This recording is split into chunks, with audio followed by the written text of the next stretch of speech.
High earners are some of the poorest people I know. I know dentists earning $500,000 a year who live paycheck to paycheck, terrified of a single bad month. And I know school teachers who retire as multimillionaires, completely free from financial anxiety. The difference isn't IQ, it isn't luck, and it certainly isn't the job title. It is a specific set of psychological defaults that run in the background of your brain. Consider this scenario. Take two professionals. Let's call them Sarah and Mike. Both are 35 years old. Both work in tech. Both earn exactly $180,000 a year. They live in the same city, drive similar cars, and have similar family structures. On paper, to the IRS and their neighbors, they are identical financial avatars. But fast forward just 10 years. Sarah has a net worth of $1.2 million and the option to walk away from her job tomorrow. Mike has $40,000 in savings, a leased luxury SUV, and high blood pressure because he cannot afford to miss a single quarterly bonus. Same salary, same timeline, $1 million gap in outcome. How does this happen? The math is the same, the tax bracket is the same, the economy they live in is the same. Most people think the difference is just budgeting or discipline. But that is too surface level. That is like saying the difference between a professional athlete and a casual jogger is just better shoes. The real gap exists in how they perceive value, risk, and time. It is not about what they do with their money on a Tuesday afternoon. It is about how they think about money every waking second. We are going to break down the 7 specific psychological divergences between the Sarahs and the Mikes of the world. These are subtle shifts, but if you ignore them, you can double your salary and still end up trapped. If you master them, the income you have right now is likely enough to build a dynasty. But first, we need to get one thing straight. Mike is not stupid, he is not lazy, and he is certainly not irresponsible. In fact, if you met Mike, he would seem incredibly put together. He manages a team, solves complex problems, and likely has a higher IQ than Sarah. The reason Mike is broke despite earning a top 5% income is not a lack of intelligence, it is a flaw in his operating system. You see, most high earners suffer from a specific type of blindness. They confuse income with wealth. And while those two words sound like synonyms, they are actually opposites. Income is how much money flows through your life. Wealth is how much money stays in your life. This leads us to the first uncomfortable truth that separates the Sarahs from the Mikes. A high salary is often a sedative. When you earn a modest income, you are forced to be aware of your limits. You feel the edges of your financial reality every time you buy groceries. But when you start earning $150,000 or $200,000 a year, those edges soften. You stop checking the price of dinner. You sign the lease without doing the math on the monthly cash flow. You feel rich because the cash flow is strong, but cash flow is not wealth. Mike is playing a game of status capture. He uses his high income to signal to the world and to himself that he has made it. He buys things to display his success. But here is the irony. Doing so diminishes the very success he is trying to display. Every dollar he spends on the appearance of wealth is a dollar that cannot actually build wealth. Sarah plays a completely different game.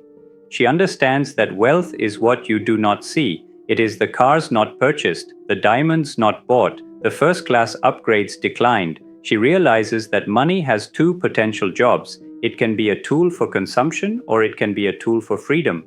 Mike views money as a battery. He charges it up by working and then he drains it by spending. He believes the purpose of money is to be used. If he has it, he finds a place for it to go. Sarah views money as an employee. She knows that every dollar she keeps is a worker that she can deploy to earn more dollars. When she looks at a $60,000 luxury car, she doesn't just see a vehicle, she sees $60,000 worth of employees that she is firing. She sees the compound interest that money could have generated over the next 30 years. To Mike, that car costs $900 a month. To Sarah, that car costs $500,000 in lost future growth. This is the psychological gap. It isn't about budgeting apps or skipping lattes. It is about time preference. Mike is living entirely in the present. His logic is, I work hard today, so I deserve this reward today. It is a transactional relationship with his own effort. Sarah is living in the future. She realizes that spending heavily today is stealing freedom from her future self. She isn't depriving herself, she is simply prioritizing her future independence over her current optics. Most people never make this shift. They spend their entire lives on a hedonic treadmill, running faster and faster to earn more, only to find that their lifestyle costs rise in exact proportion to their raises. So, how do we rewrite those defaults? It comes down to 7 specific mental toggles. Let's look at the first one. The first difference is what I call the lifestyle ratchet. This is the single most common reason high earners go broke. It is the psychological mechanism that ensures your spending always rises to meet your income. Think about Mike. When Mike gets a $20,000 promotion, his brain immediately starts scanning for a $20,000 problem to solve. He thinks, finally, I can upgrade the apartment, or now I can afford the lease on the Audi. He views the new income as an authorization to upgrade his standard of living. This seems logical.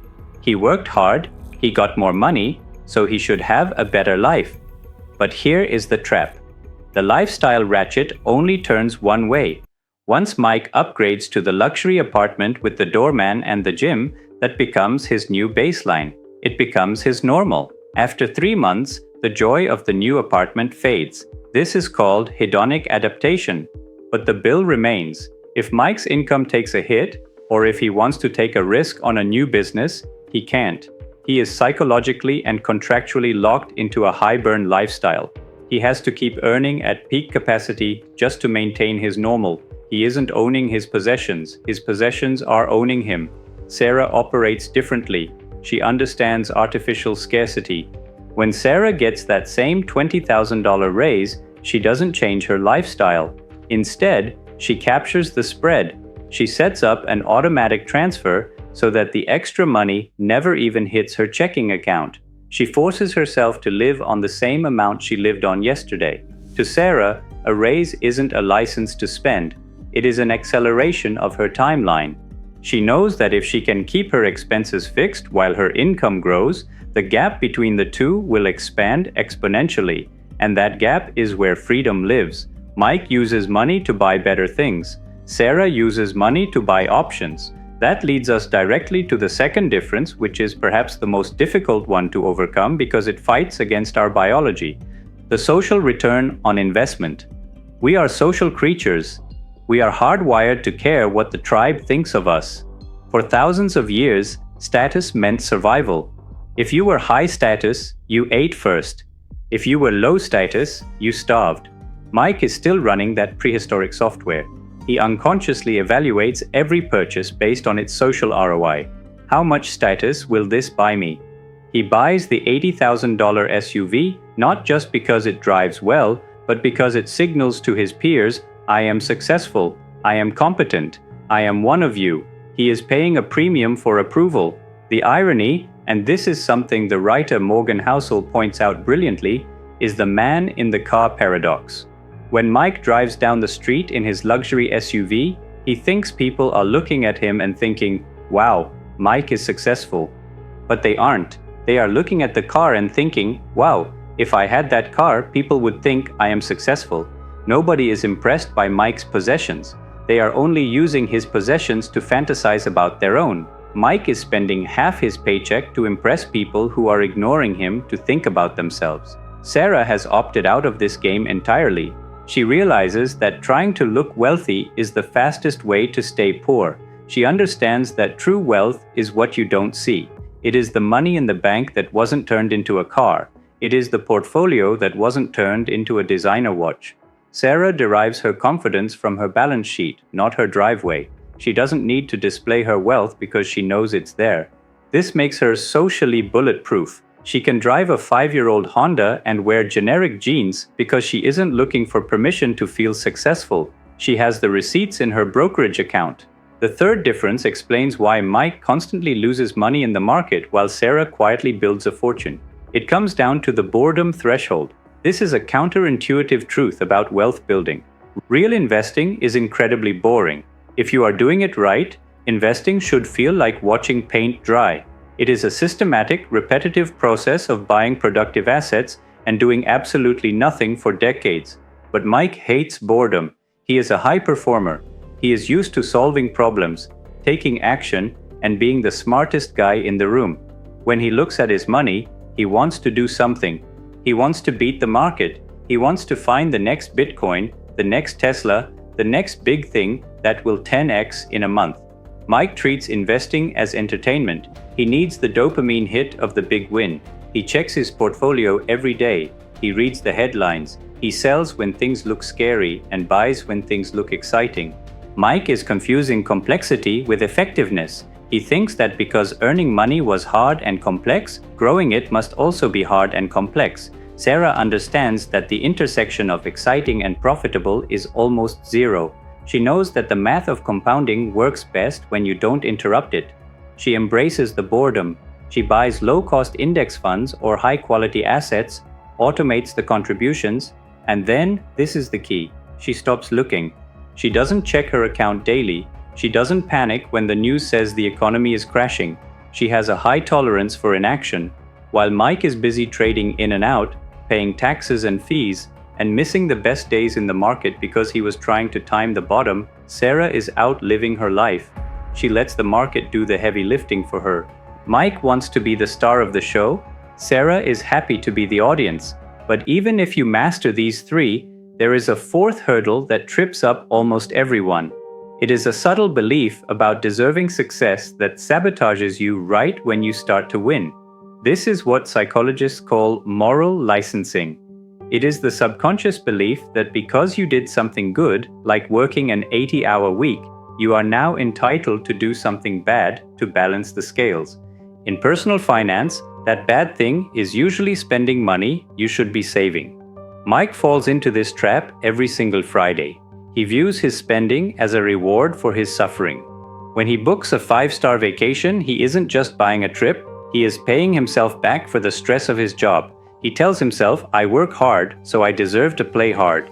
It sounds fair, it feels justified, but it is a financial death spiral. When you link your spending to your stress levels, you create a perverse incentive structure. The more stress Mike endures, the more he feels compelled to spend to soothe that stress. He is literally monetizing his own burnout. His lifestyle becomes a tax on his mental health. Sarah has completely decoupled her effort from her spending. She views her income as the output of her labor, but she views her spending as a separate mechanical decision. She knows that the stock market does not care how hard she worked for the money she invests. The compounding curve does not give you a bonus because you were stressed out when you earned the principal. To Sarah, deserving has nothing to do with it. She doesn't spend to reward herself, she spends to acquire value. She realizes that using money to medicate the pain of earning money is the fastest way to ensure you never stop earning money. This brings us to the fifth difference, and it is a subtle error in language that costs high earners millions of dollars. It comes down to how they define a single word. Afford. Mike uses a binary definition. When he sees a $2,000 watch or a $4,000 renovation, he asks one question: do I have the cash right now to pay for this? If the answer is yes, then he assumes he can afford it. His math is simple. Income minus price equals positive number. Sarah understands that ability to pay and affordability are two completely different things. She operates on a probabilistic definition. She doesn't look at the price tag, she looks at the opportunity cost. When Mike spends $50,000 on a car, he thinks the car cost him $50,000. Sarah knows that is mathematically incorrect. She calculates what that $50,000 would become if it stayed in her compounding engine. At a standard 8% return, that $50,000 doubles every 9 years. Over the next 3 decades, that single purchase isn't costing her $50,000. It is costing her roughly $500,000 in future wealth. This is the insight that changes everything. Every dollar you spend today is a soldier you are killing before it can capture territory for you. When Sarah looks at a luxury purchase, she doesn't just see the sticker price. She sees the 3 years of retirement she would have to sacrifice to buy it. She sees the freedom she is trading away. Mike sees money as liquid capability. What can I do now? Sarah sees money as potential energy. What could this do later? Now, you might think this sounds miserable. You might think Sarah never enjoys her life because she is obsessed with the future. But that is the deprivation myth. Sarah actually enjoys her spending more than Mike does, because when she does spend, she knows it is truly surplus. She isn't robbing her future self to pay for today's dinner. Her spending is guilt-free because her freedom is already funded. But there is a trap here. Even if you master the opportunity cost, there is a sixth difference that is much harder to spot because it disguises itself as being responsible. It is the confusion between volatility and risk. If you ask Mike to define financial risk, he will point to the stock market. He looks at a chart that goes up and down, sees the jagged lines, and thinks, that is dangerous. I could lose money there. So, in an effort to be responsible, Mike hoards cash. He keeps $100,000 in a standard savings account because seeing that number stay static makes him feel safe. He believes that if the number doesn't go down, he hasn't lost anything. Sarah knows that safe is a relative term that depends entirely on your timeline. She understands that over a 30-year period, cash is actually the riskiest asset you can own. It is guaranteed to lose value. We call this inflation, but that word is too sterile. Let's call it what it actually is. The silent tax. If inflation runs at a standard 3 or 4%, Mike's safe $100,000 will only buy $50,000 worth of goods in 20 years. He hasn't lost any dollars, but he has lost half his wealth. He is bleeding to death, but because he doesn't see blood, he thinks he is fine. Sarah views risk differently. She distinguishes between volatility, which is the price fluctuating in the short term, and permanent loss of purchasing power, which is the inability to buy what you need in the long term. She accepts volatility as the price of admission for growth. She knows that the market will crash. She expects it. She doesn't panic when her portfolio drops 20% because she isn't planning to sell it tomorrow. She is planning to sell it in 30 years. To Sarah, the stock market is volatile, but cash is dangerous. To Mike, the stock market is dangerous, so he chooses the guaranteed slow death of cash. And this brings us to the seventh and final difference. This is the final boss of wealth psychology. You can master all the other six, but if you miss this one, you will remain trapped on the treadmill forever. It is the concept of the moving goalpost. This is why you see multimillionaires who are miserable and anxious. Mike operates without a finish line. When he was earning $80,000, he told himself, if I can just make $150,000, I'll be set. Then he hit $150,000, and his brain immediately reset the goal to $250,000. He is playing a game where the rules state that every time he wins, the game gets harder. Mike believes that wealth is an absolute number. He thinks, I will be rich when I have $5 million. But wealth isn't a number. Wealth is a ratio. It is the ratio between what you have and what you want. If you have $10 million but you want a lifestyle that costs $11 million, you are poor. You have all the anxiety and pressure of a broke person, just with nicer furniture. Sarah understands the power of enough. This doesn't mean she lacks ambition. It doesn't mean she settles for less. It means she has defined the game she is playing, and more importantly, she has defined what winning looks like. She knows that the hardest financial skill is getting the goalpost to stop moving. When Sarah's income doubles, she doesn't double her desires. She keeps her expectations fixed. This allows her to actually capture the wealth she creates. Mike is like a runner who sprints faster and faster, but the finish line keeps moving away from him at the exact same speed. He is exhausted. He is working harder than ever, but he is making zero progress toward freedom. Sarah planted her finish line in concrete years ago. Every step she takes brings her closer to it. And when she crosses it, she stops running. She reclaims her time. And this brings us to the most important realization of all. The tragedy of the modern high earner is not that they can't build wealth. It is that they are running on a treadmill while holding the blueprints for a fortress. They have the income, they have the intelligence, but they lack the permission to step off. They are waiting for a specific net worth number to tell them it is okay to stop impressing strangers. But that number does not exist. The goalpost will always move unless you nail it to the ground. You have to give yourself that permission. You have to decide that your peace of mind is worth more than your neighbor's admiration. You have to decide that owning your time is more impressive than owning a luxury lease. Because here is the truth about that $500,000 gap we tracked over 10 years. It isn't just a number on a spreadsheet. That gap represents life. It represents the ability to walk away from a toxic job without panic. It represents the ability to sit at the dinner table without your mind drifting to a quarterly report. It represents the power to say no to money because you don't need it. That is what you are actually buying when you invest. You aren't buying a balance, you are buying your humanity back. So, look at your own life. Are you using your income to build a cage, or are you using it to build a key? The math is simple, the psychology is the hard part, but that is exactly what we do here. We dismantle the defaults that keep you trapped so you can build the wealth that sets you free. If that sounds like the game you want to play, subscribe. Let's get to work.